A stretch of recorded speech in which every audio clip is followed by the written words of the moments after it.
Hello, everyone, and welcome back. I am a deep believer that most leaders and business owners today are trying to succeed from doing more, pushing harder, or just trying to fix themselves in some way. But what if the answer wasn't more strategy, but actually understanding your energy and just understanding yourself deeper? Today's conversation is with someone who has discovered that understanding herself was the key to creating more impact in her business, but also changing the relationship with herself. So I am so excited to have Natasha Golinsky here today, and I will hand it over to her and I'll let you introduce yourself. Oh, thank you. Well, thank you, Erin, so much for having me. I love what you do. I love business. I love human design. I love how all of it goes together. And honestly, just this week, I've been like binge listening your podcast, and it's so on point. It's so on point. It's so good and soothes my soul for sure. I have been running my own business since I was 13 years old. I've always been an entrepreneur. I'm definitely that like type A alpha personality, and spent most of my career like working. Like I spent about 8 years working in a career where I was like boiler room cold calling for 6 years, and like all the alpha, all these hard pushing things. I was having major anxiety, lots of chronic health problems, tons of insomnia, like definitely thinking about like, not to be melodramatic, but like I started seeing a therapist because I was like, I'm gonna kill myself. Like I cannot. And I was working with this energy healer, and she introduced me to human design. And then this was probably, I don't know, like 5 years ago. And it's just helped me turn it all around. And now I'm definitely so much more aware of living in alignment. Obviously we all fall off track, but now I know so much more clearly, like what my authority is, and like where all of my strengths, and like how I work best. And I spent decades in therapy for things that are just not part of my design, and now I realize, I'm like, wait a minute, I was never ever going to be good at that. I was never ever going to be able to like be comfortable in that situation or whatever. And it just, yeah, just totally changed how I run my business and how I go about being a CEO in my company. Well, I have a lot of questions, but first, what is your business? Would you like to tell us that? Hmm. Of course, yeah. I do two different things. I run a full stack web development company. So I've been running that agency for about 10 years. So we work do a lot of like custom dev projects. So whether it's a website or a web app or migrations or e-commerce or things like that, we do all the tech. I am not a tech person by any stretch of the imagination. I tried to set up Bluetooth on my car, and I was in tears, and my kids had to come help me. But the irony is I run this very technical team. And outside of that, I also do mentorship work with other female agency owners who haven't learned the things that I've learned, in the last 5 years. So yeah, it's that circle, right? Our pain becomes our mission. So yeah, yeah. Oh, I know you're a 1-3 splenic projector. There's about 20% of the population's projector, but the splenic part, how you make decisions, that is more rare. I want to dive into that a little more. What were your first like initial reactions when you found out this is how your energy wants to flow? How did that initially like feel inside of you? Well, my intro to human design was so different because I personally put zero credence like into astrology. I thought it was the dumbest thing I've ever seen in my life. Like I grew up Catholic, so astrology was just like devil stuff, and I thought it was so flaky and so dumb. And I'm like, but I was just in this desperate situation where she's like, I really think you're a projector. I want you to have your chart done. And she wasn't a human design person, but she sent me to this other person. And so came back, I was 1-3 splenic projector, and I was reading it. Like they sent me a copy of my chart and all that went with it. Like I didn't understand any of it. And even to this day, like the lines and stuff, like the center is like, I know what I am, but I don't know how to read it. I don't know how to interpret it. But I remember thinking like, I did this kind of test where I didn't tell my mom it was human design. And my mom is like as Catholic as they come. And she does not believe in astrology at all. And I sent it to her and I was like, what do you think of this? I just had some personality profiling done. And she was like, if I didn't know you, this would be the book if someone wanted to get to know you. And it was so interesting. It was so on point for me. And it was just this load off my mind. Like it was just like, I think everybody who gets introduced to human design, it just, what's the word that they use? It's like, it's permission. It just gives you permission to be like, I'm like this. Like, I've fought this my entire life. These things that have been driven so much insecurity in me are part of my design. And I've been trying to like get rid of them my entire life, thinking it's a flaw, but it's not. And so to me, a huge load just went off my mind. Like, for example, like as a projector, I can't work like a manifestor. I can't do those 18-hour days. I can't I'm not a generator. Like a 1-3, the 1-3 is like, we're gonna like read a lot. And I used to think I had like a huge inferiority complex because I always wanted to be learning things and like, just always wanted more and learning more. And I loved it. And I was fascinated by learning. And I'm like, people are like, what is your problem? Like, why can't you just stop? Like, enough is enough. And I'm like, what is my problem? And then the 3, I remember my mom telling me, she's like, you're the kind of person, like since you were a little kid, that someone will tell you the train is coming, but until you walk in front of the train and get hit by the train, you're not going to believe the train is coming. And so like, that's line 3 right there. Like someone tells you that's not going to work and you're like, okay, and you go do it and that didn't work, and it's just, I always thought, what is my problem?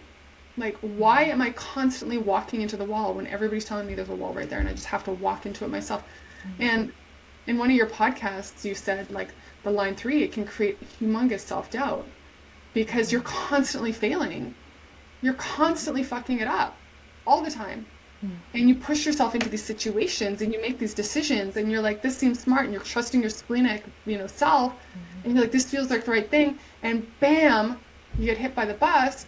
But they're like, wait a second, the line 1 is like, what happened? Let's research that. And the line 3 is like, let's do it again. And you're like, it can be exhausting. Yeah. It helped me make sense of it, right? It helped me see the circle of like, how do I operate? And that was like a super long answer to your question, but like, it helped me really, really make sense of things that were like my nemesis qualities of, I was fighting myself my entire life. Does that make sense? That's exactly how I felt too, because there's so much condition we've had to be a certain way, to show up. I mean, this starts from childhood. You make failures, there's something wrong with you. And then if you make continuous failures, there's like, you start questioning yourself because people wonder what's wrong with you. You wonder what's wrong with yourself. I'm a line 6, so the first 30 years of my life, I was a line 3. So I very much relate to that line 3. Messy. It's a hard line to have. It's very messy. And I think what's so hard about it is those really crucial decisions. Like, okay, you graduate from high school. Now what do I do? Like, what do I want to do with my life? But so much about that is you have to just try something. So it's like really hard. And it's like, okay, now what do I want to do with my career? And you're just like, no, you just got to try. And then, it's just like this endless thing. I know, I look back on my life choices now, because I'm 44 now. And I look back on my life choices and I was like, I see the line 3 everywhere. And I was like, okay, this would not make sense to anybody else, but to me it made perfect sense. And then you add line 3 plus being splenic, of like having a very strong gut feeling about the direction. And sometimes, like, I remember like being a line 1, you're so in your head. Like, I love how you described it on your podcast. Like, you're all in your head. You're just like all thinking and rationalizing and logic. And I work in tech, so that makes it even more in my head, right? And then you like add in the line 3 of like chaos, basically, is how I like to describe line 3, is it kind of creates a lot of chaos. And then you're just kind of like constantly in this battle of like your head and your instincts and your splenic and your head and your head. And like, and I look at these times, like I had this story when like after high school, I was on scholarship. I'd received an academic scholarship and I went to university and it was all line 1, right? And in university, I hated it. I was like, this is not me. I don't want a job. I don't want to do any of this. I don't want this road. I don't want this where anywhere this is going. And I remember I decided I was going to give up my scholarship, like in second year. I made it like through like my 1.5 years of like, my bachelor's program. And I remember the academic counselor sitting down with me. She's like, you're on a full ride scholarship. Like, don't do this. Like, don't walk away. Like, you got a full ride. Like, do it. And I was like, I hate this. Like, this sucks. Like, and I didn't know what I wanted to do, but I just couldn't live with myself. And the splenic just like took over and I like gave up my scholarship and I moved to Mexico. And it was like, all these like for like 8 months I was a volunteer and then it's just all these weirdo choices and you're like, what was that?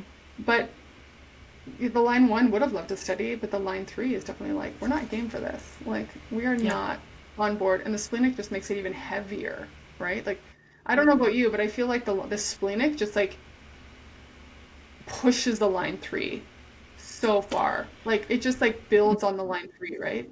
Like you're thinking, you get the gut feeling, and then you're like, let's do it. I'm like, let's jump out of this airplane today. Yeah, So exactly. All of us, I think, are so driven into us. We make decisions in our head, but that's yeah. not how we're supposed to make decisions. And so, yeah, you're supposed to be splenic. And so then Mhm. your logical mind is getting in there like, this doesn't make any sense. But your Yeah. entire body's like, no, you need to do this. And you're like, Yeah. like, what do I do I now? know. Totally. That's the story of my life. Yeah. And in the moment, you're just so confused. But then you listen to it and now you look back. I'm sure you could be like, I know. It takes it's like all probably a connecting. decade for it to make sense, right? Yeah. But yeah, it's interesting. So that's fascinating. I didn't know splenic was less common as well. So it's projector plus splenic. Yeah. That's a really unique Yeah. combination. Yes, it is. So most of the population is going to be emotional. Mm, And then it goes down to like sacral, and then splenic, I think, is the third or fourth one. So what's interesting. really rare is if you're a reflector. But yeah, splenic is not as common because based on how the centers are all connected is how it's Mm, decided and what's very cool. defined. And yeah, so it's very, you're very unique. But then that also means like Interesting. you as a projector, like you are really here to guide. And I feel like definitely what you're doing in your business and being a mentor to other people is like Yeah, exactly where you're supposed to be because you're supposed to guide people, and then that gives you a unique perspective with your spleen. And so totally. like embrace it. Totally. I remember I was Yeah. like, I'd met with this person and we were just like as a colleague, we were just chatting and I didn't really know her. And I remember like looking at her and being able to just read it like a book right in front of me. And I remember she was Yeah. like so spaced out by that. She was so weirded out and she was like, "What are you doing?" And I could just read her this scenario. And it's just it's so funny. It's like, yeah, the splenic just like the splenic plus projector, like you just know things. You're like Yes.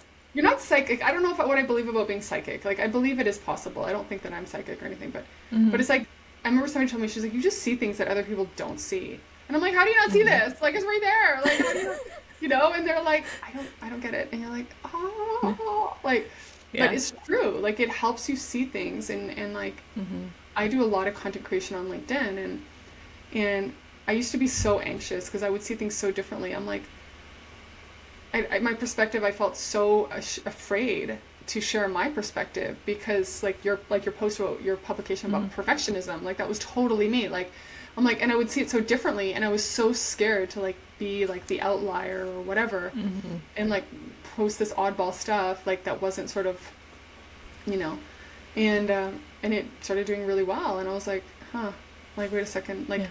maybe it's okay that I see it differently, and maybe it's okay that Yeah. I'm not like falling in line with all these other like the traditional way of doing something, right? So yeah, Yeah. Because I am so about just listening to what your body's saying because you do have the answers. So many of us fall down this path of, okay, this person's successful. I got to just copy what they're doing. But you just keep putting pushed up against the wall and yeah, you're miserable. And it's like, just stop. 100%. But it's so hard to stop. But then once you actually do, and I talk a lot about just slowing down, stop just pushing as hard as you can because once you slow down, and especially as a splenic projector, you need those times to rest, Oh to yeah, regroup and re-energize yourself so then you can move forward with intention. But I think for everyone, the more that we slow down and really ask ourselves like, is this something I want to be doing, or is it I just know. something I'm doing for fun or because I think I have to be doing? Exactly. Exactly. I Yeah. think that was one of my biggest takeaways from when as I started learning about human design was like to trust myself. Was like Yeah. it's okay. Like I think a lot of the second guessing fell away. I think that to me was one thing that was just being a line one without knowing it, like you're so in your head and enough is never enough.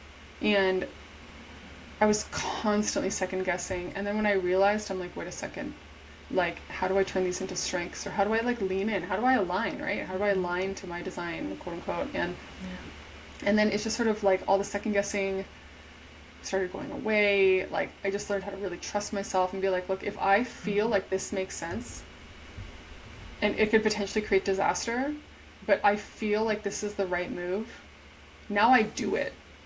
Like, you know what I mean? And sometimes it does create disaster, but like that integrity to live by your authority, it's like when you don't, it feels so bad. right? It's like I always have to kind of juggle. The debate in my head is always like, okay, if this feels like the splenic authority is like, okay, this is the right move, this is what to do.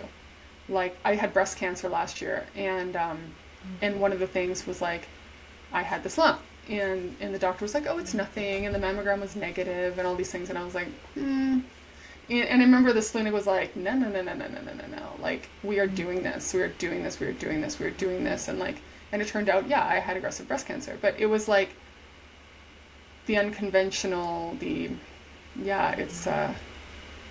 interesting. It's an interesting, I always tell people, like, it's very interesting to be me, you know? You're like, being inside of this situation is very interesting situation, but I like that way of putting it. It's very interesting to me. All of us are so different, and just embrace your uniqueness, because I think that's what makes life more fun, right? If you were being like everyone else, how boring would that be? That would be, I don't know. I kind of like the drama of the ups and downs of my life, and just kind of like seeing where it takes me, and it makes it fun. Yeah. So I guess more specifically, what's the biggest change you've seen in your business from understanding your design? From being like a 1-3? I would say one of the things that I really owned once I learned I was a projector is that projectors are never going to be the type of entrepreneur that can do the long, long days. And I always struggled with that. Like, I'm like kind of around 2:00, 2:30, I start like my body starts shutting down. It's like, no, like, and so I just have kind of been learned to be okay that I'm like a 30-hour a week person. Like I can't, like in the afternoon, I want to go work out. I want to go to Pilates. I want to walk the dog. I want to make dinner. I want to kind of like wind down. I want to like help my daughter with her homework. I want to like, I don't want to be on my phone. I don't want to be working. Like I have that alpha ambition, which is hard, like when you're a projector, because you have to stop or you're gonna like lose it. And so I think that to me was the biggest thing that I took away from as an entrepreneur, was like the acceptance that I was never gonna be the type of entrepreneur that could work all the time and then be able to stay energized like that. And I had to pace myself, and that might mean that my results are a lot slower, but that's just not how my body works. So, excuse me. So to me, that was a really big one. Learning that I was a line 1, definitely learning how to like, okay, enough is enough. Like you just have to move. Like you have to just make a call, like plan, do, review. Like I really leaned into like, okay, enough is enough, being way more decisive and just like, let's move this out. And also like trusting really, like hiring really intelligent people who can like do all the thinking for me. Because I would say I live most of my life in line 3. Like now, because I have a lot of like 40 decades. I have like 4 decades of line 1 information in my head, and I just kind of drew a line where I'm like, I have enough information. Like it's time to like say something, you know? And I still love to read, I still love to learn, but now it's not like compulsion. It's like I have enough in my head. Like there is enough. Like trust me, there is enough. And so yeah, I think I was just, and also understanding like the line 3 is going to break things sometimes, and there was going to be fallout and consequences and blowback, but it makes a mess sometimes when you take a chance and it goes wrong, or someone's mad, or a client's mad, or a team's mad, or something's mad, someone's mad, and it didn't work how you thought, and you gambled like intelligently, you know what I mean? You took a calculated risk, right? The line 1 makes it a calculated risk, and it goes sideways. To understand that's my growth play, like to kind of fall forward, like like my mom said, you have to literally walk in front of the train to be like, oh, there's a train. Like she's like, why do you do that? I'm like, I don't know. Just how it is. Yeah. But yeah, I think it is fascinating hearing how everything you've said, it's not a flaw in you, but the more awareness you have with them, you could just make a different choice. Like, okay, I know enough, let's just move. Or like, I'm not exactly sure how this is going to come, but let's just try it and see what happens. Totally. Yeah. No, definitely. Yeah, it's hard. It's the line 1 is a hard one, I find, because it's like, you're constantly like the second guessing is ridiculous. Like Mm-hmm. just like you said in your podcast, like never enough. I don't know enough. I don't know Yeah. enough. I don't know. And I'm like, I've been running a business for fucking 30 years. Like I know enough. Like I know Yeah. enough. Like I pay myself a six-figure income. I work Mm-hmm. part-time. I have 14 employees. Like I'm good. I've got enough. That's Yeah. enough. Like okay. Yeah. Like but it's just like it never feels like enough. You're always like, well, I Mm-hmm. don't have a this. I don't have a PhD. Yeah. I don't have an MBA. I don't have, and you're like, okay, but you're like, that doesn't matter. It doesn't matter. And then your line three is like going crazy because it's like Yeah. let me Yeah. out. And then Yeah. so it's a very it's a combo that you're like working on Mm-hmm. the perfectionism for sure. Of like the line Mm-hmm. three wants to just go for it, but the line one is like, nope. Yeah. I'm curious, are your head and ajna open or defined? Do you know That's a offhand? great question. I have my chart in a drawer. Yeah. I don't, that's a great question. I don't know. I would look at that. So the top Do you want me to two grab it? shapes. Yeah, if you want. Okay. I'll show it to you. Oh yeah, see they're open. Okay. So, What does that mean? because you have those two open, have you dug into those at all? Not really. Okay. No. Okay. So that is very much how your energy flows and what you take in. So when you have a defined center and it's colored in, that means you have that consistent energy. But when it's open, it means you're taking in everyone else's energy and then amplifying it back out. So true. Yeah.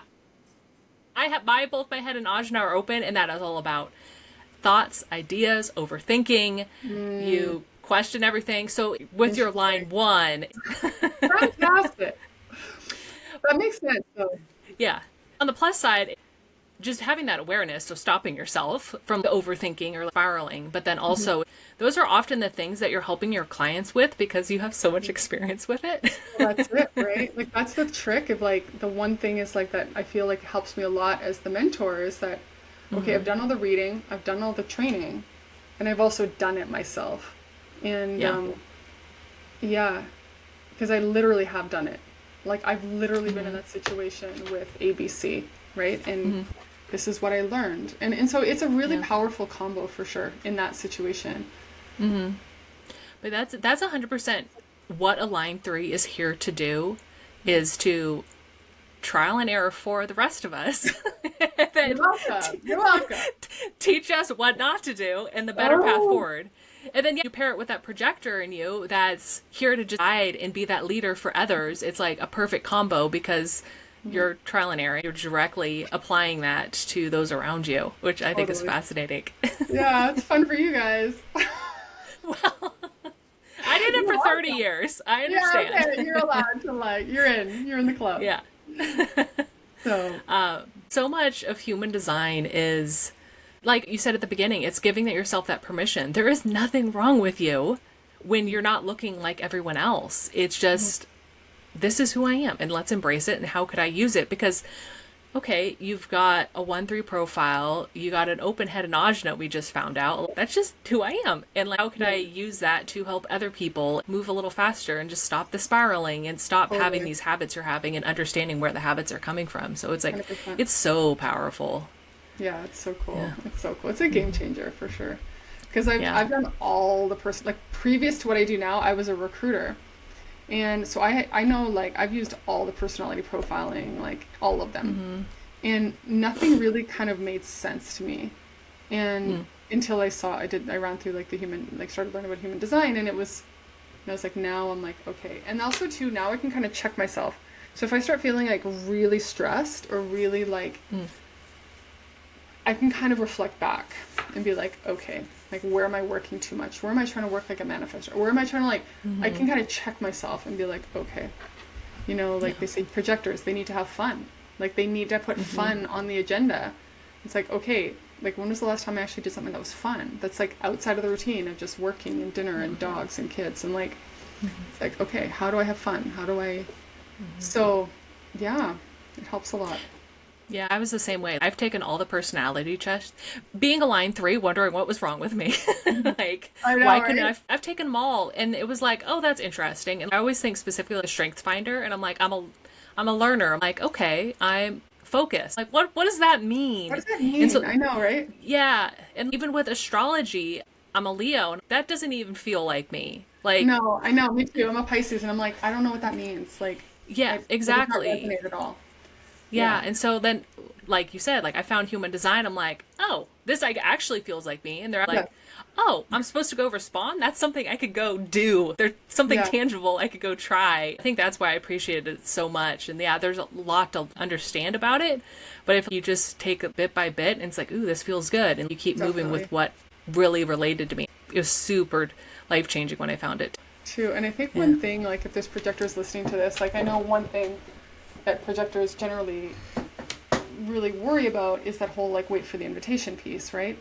And and when you're an entrepreneur and you're trained in a system that's like the go go go go go, it's and I know there's so many different interpretations of wait for an invitation, and it's very like energetically driven, right? But it's that really helped me as well, was to like, I'm not going to sell and I'm not going to build and I'm not going to do my marketing like that.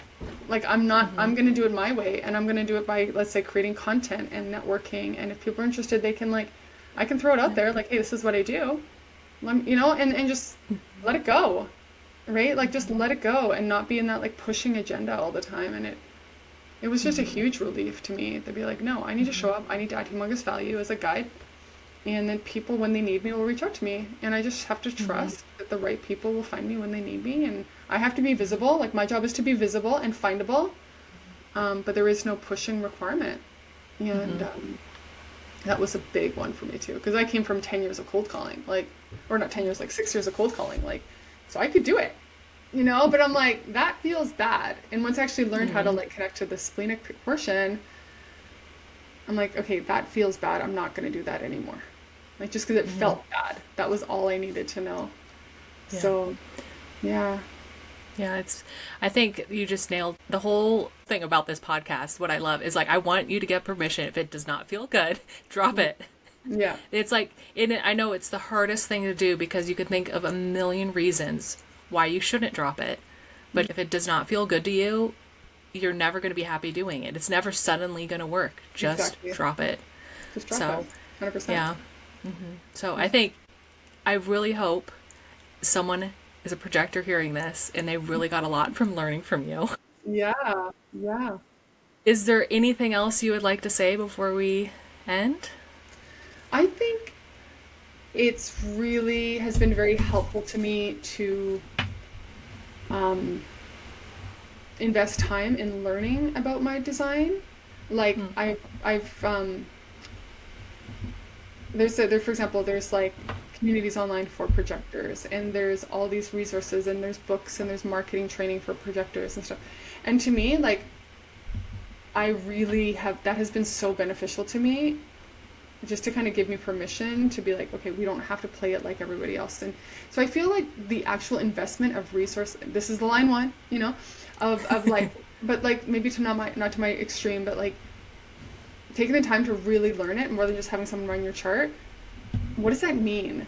Like, what does this mean to you? Like, what is that, like, how does it ripple into your life? Not just to like learn it and hear it and have someone do your chart and, oh, that's interesting, but like to own it, or to like consider what the integration could mean. And because I think it's so cool to be like, oh yeah, hey, I got this many points, but then you're like, wait a second, like, what does this mean to like my mental health and my things like that. So that's what I would just end with, would be like, don't just hear it, lean into it, like lean in and learn about it. Yeah, because that's when the change happens. It's the intentional. You could just hear something and think it's inspiring, but until you actually move through it and contemplate it, how you could apply it to your life, that's when it actually sticks. Exactly. Yeah, for sure. Well, thank you for coming. How could people connect with you? Just find me on LinkedIn. Yeah, just head over to LinkedIn. All my stuff is there, Okay. and that is my spot. Okay, well, I'll leave the link for everyone below to connect with you, and I want to thank you so much for being here. I love these conversations, and I love hearing how much human design has changed people's lives, because it really can. It so can. It absolutely can. Yeah, awesome. Well, thank you for having me. My pleasure. Thank you so much for listening to this episode. I absolutely love finding people that love human design as much as I do. And I am so thankful for Natasha coming on the podcast and sharing her experience about learning her human design and how much it has changed her life and business. So if something has lit up inside you from this conversation, leave a comment. Let us know what came up for you. I love hearing what you take away from these episodes. And I want to do a lot more of these guest episodes plus coaching episodes. So if you want to be a guest on my podcast, or if you want to be coached live by me for free, I will leave the application below to apply. Thank you again for tuning in. And as always, please like, subscribe, leave a review. It would mean the world to me. Until next time, keep rebelling, keep rising.